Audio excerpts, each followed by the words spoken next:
Well, the next conversation I want to initiate across the system is the importance of psychological safety when we start to enter these conversations about real practice improvement. Psychological safety is a concept that's emerged in psychology. Professor Amy Edmondson from Harvard University has been the one that's really put this on the map. And she describes psychological safety as an interpersonal construct that sort of emerges from teams, and it represents whether in a team it's safe for interpersonal risk taking. Now, in this context, it really means for our teams coming together to do this professional learning and these professional conversations. Is it safe to admit a mistake, ask for help, or offer an alternative? And I think these are going to be really helpful frames for us as we move in together. I know you're often working with these people on a daily basis. You're doing curriculum planning and moderating assessments and helping each other out. But when we enter the practice improvement space, it's really worth tuning into this fact that we need to actively cultivate a sense of psychological safety, where it would be normal in this first discussion for people to perhaps talk about things that haven't worked as well before. Hey, I've tried that before. It never really landed for me. Perhaps people could admit a mistake where they've tried it and they're really not sure necessarily what to do next, but it hasn't always been successful for them. Perhaps they could offer an alternative as the group is talking about different ways that this could be practiced in your context, that actually people feel like, hey, you know what? I could offer an alternative approach to what this could look like. Now, psychological safety is something that we all need to own and we all need to actively cultivate. Yes, you'll have a leader or facilitator who's leading you through these discussions both today and through other meetings along this journey where we're checking in on the progress and how we went. But I want to say this is a collective responsibility for all of us to actively team the teams we're in and make sure that the language we're using and the way that we're speaking with one another is sending signals to each other that this is a place of psychological safety and where vulnerability about challenges, weaknesses, mistakes, and alternatives are absolutely encouraged. In January, I was working with a specific school for their first professional learning day back, and we were setting up some sprints for the year. And in this particular case, they were working on a really highly specific strategy all around picking non-volunteers or cold calling.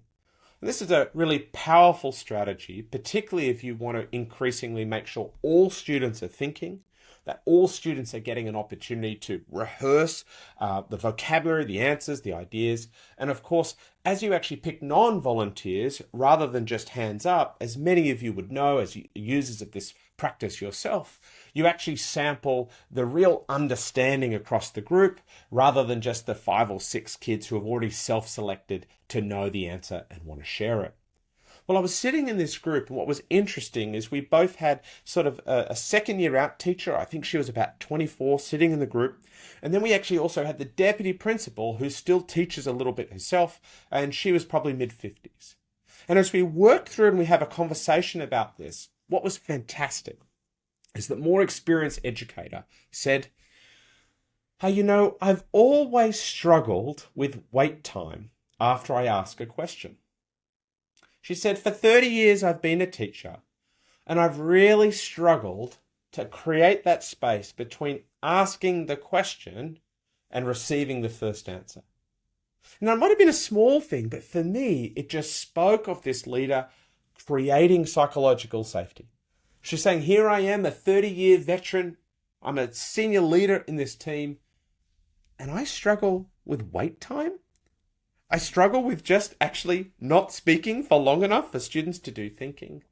And of course, as soon as she said it, you can imagine other people said, yep, me too. And I said, hey, I've seen some research before that the average wait time for a teacher is under 1 second. She said, yep, that's me. We had this great conversation then about the specific part of the practice that she finds difficult. Remember, this isn't technically difficult, But she created space to talk about something she struggled with for years. And then we went around and we actually talked about, do people have any ideas, practical ideas, about how to systematically make sure that you create that wait time? Okay, really specific example. But I'm sure your mind is already drawing up opportunities that you've had, interactions you've had, where you realize that one of your colleagues purposely brings out some honest vulnerability, talks about about something that's not working, or tries to get the team out of just sort of a well-grounded way of thinking that's just sort of repeated all the time, and tries to push them to a different approach or a different idea. This idea that the psychological safety of our teams, that our teams, in the meeting we're about to have and the meetings we will have following through on practice improvement, are safe for interpersonal risk-taking, is a crucial thing for us all to tune into and actively cultivate. It's no good for us to, in an hour and a half or so, walk away after our practice improvement discussion and sort of say, oh, no, people didn't really kind of share much. Oh, I didn't really think there was an opportunity. Now, what I want to say is that go first. Someone needs to say, I'm not sure about this, or I've struggled with this, or I'm not sure, I'm looking for a different approach. It hasn't worked for me before.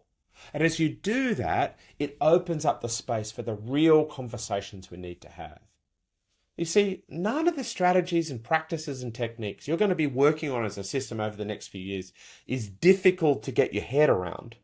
No one thinks these are difficult to kind of understand. What's hard is the difficulty of doing it in your context with your students under your constraints. Learning to find ways to add that to your repertoire in a way that's sustainable and that can work for your students. So have a think about how you can actively cultivate the psychological safety of your team. One of the things to be really tuned into is picking up the signals from other people when they're being vulnerable and where they're opening. And when they are opening up, make sure you respond to that signal with openness yourself.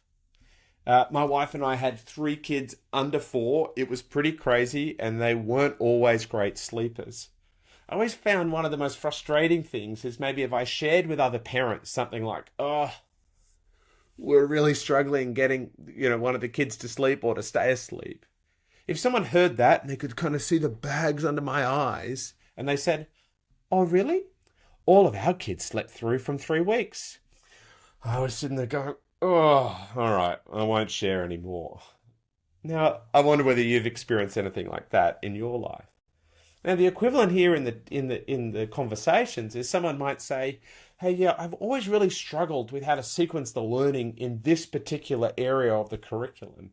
And someone says, oh, really? I've always found it works pretty well, actually. I've always found it pretty easy, or I've never had that real problem.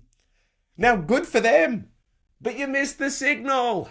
Humans who actually share something that's not working, or they're not sure about, or they're testing a new idea, they need to know that the other people around hear that signal and respond with something else that's vulnerable, that's open, and that creates what we call a vulnerability loop.